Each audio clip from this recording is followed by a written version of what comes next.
Andrew Tate on one of those fucking stupid reality shows too? Andrew Tate was a world-class kickboxer, world champion kickboxer. Like, it doesn't mean that someone sucks just because they're on some stupid reality show. Was Tate on before or after? I don't know. He was on Big Brother, I think. No, he was. He got kicked off, I think. Yeah. What do you think of all his stuff? I don't know what's happening, right? Like, what really happened, and why is Romania going after him? Are they being pressured by someone else to do this? Like, what is the reason why they're doing it, and what do they have on him? I don't know. Yeah, well, that to me is the right answer. Nobody knows. A lot of people are acting like they know. If you go read it, well, they want him, which is crazy. They want him to go down, and they want him. He represents something. He represents toxic masculinity. He is sort of toxic. I mean, he says crazy stuff. And then treat you like you're a baby, so they can continue making insane amounts of money. If you're someone like Nancy Pelosi, and you're worth hundreds of millions of dollars, and you make $170,000 a year, and there's no fucking explanation. Yeah.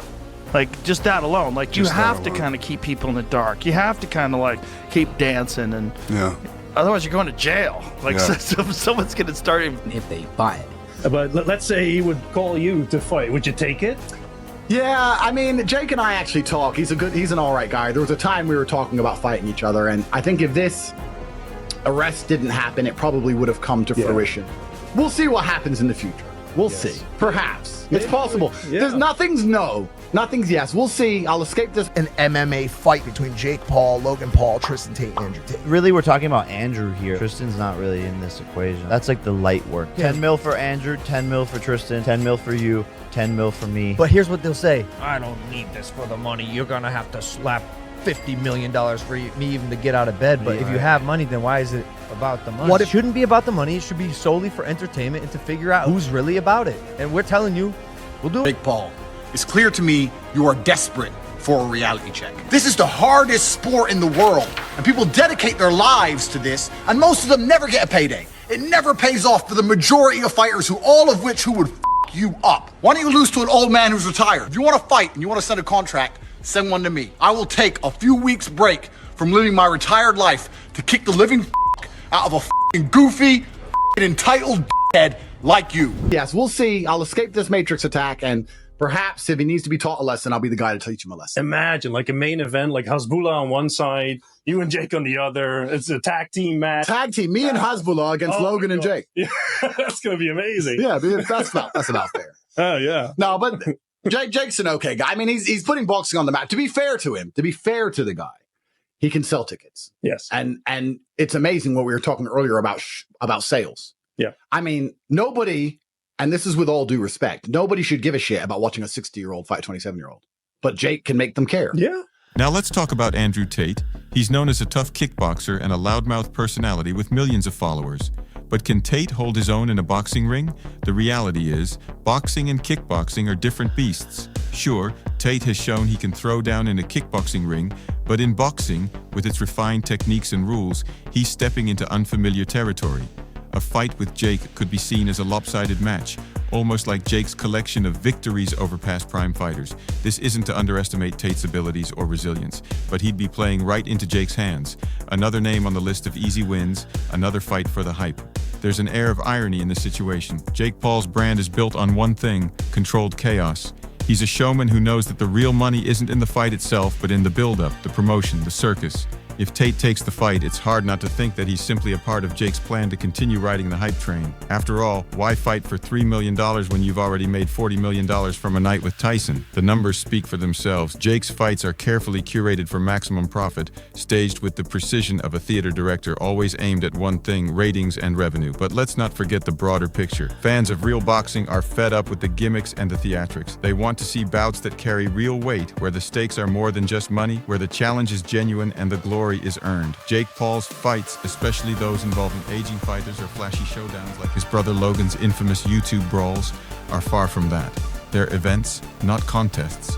And while they draw millions of viewers, they don't exactly satisfy the thirst for authentic competition.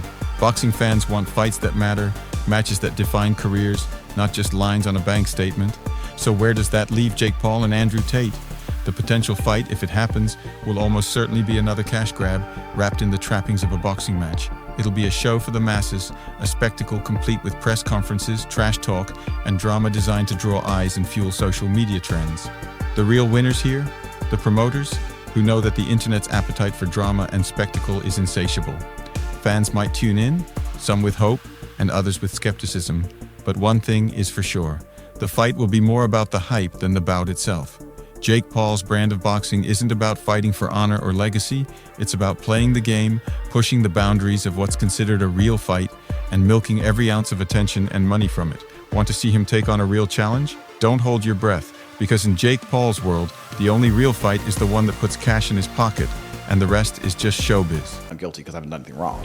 But and if you don't mind me asking, what did they try to pin you for? They accused me of trafficking. They accused me of using the lover boy method, which is convincing girls by being nice to do a job to take the money from the girls. Because I told 2 of my friends who are girls how to get big on TikTok. That's why all of this happened to you? Yeah.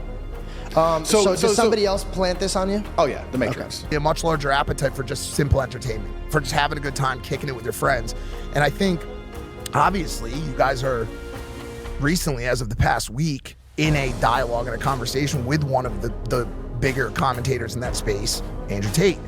And I want to talk to you guys about this because I know you talked about it on your show for a few minutes. Also combat sports guys, him and his brother Tristan. I want to bring an unbiased angle to this. I'm going to stay right in the middle, and I want to break down what... Work. Good.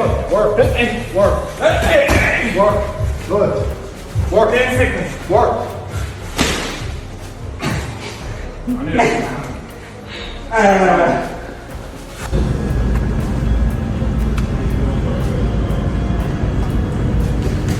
Jake Paul and the world of boxing, a combination that has become the epitome of sports spectacle. Ever since Jake burst onto the boxing scene, it's been clear that what he's offering isn't just fights, but full-blown entertainment, a circus act where money, hype, and controversy take center stage.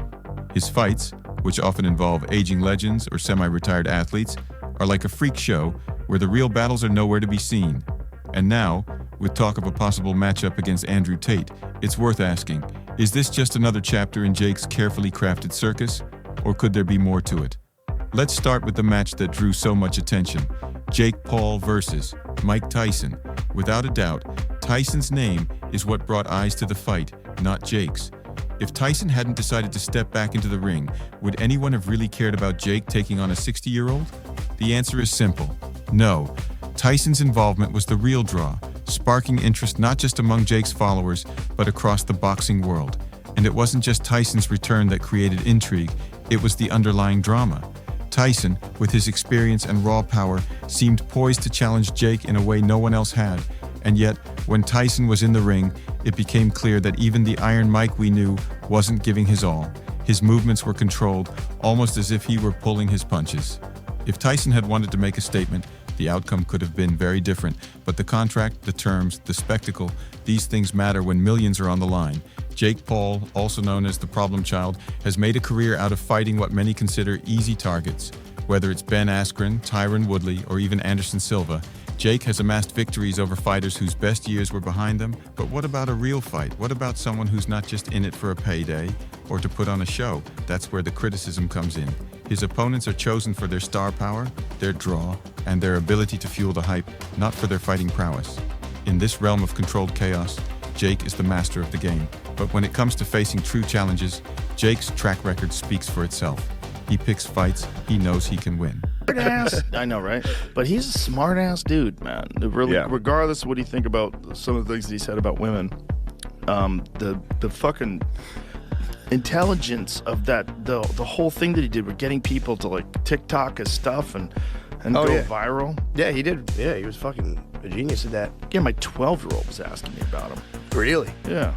What'd you say? What You said that's the top G, baby. Well, I mean, I said what I know about him. I said he was a legit kickboxer. I knew him as a kickboxer before I ever. Oh, knew wait, him. was he? I didn't know he was like. Oh, he was legit. Oh, really? Yeah, he's a legit kickboxer. Very good kickboxer. Yeah, he fought on Infusion a bunch of times. Infusion was a kickboxing card from I'm not sure where. I think it's from the UK. Sorry. Thanks, man. But my friend Vinny Shorman used to do commentary for it. Yeah, so he was nice. That's what I never he was knew a if good he was fighter. good. Solid fighter.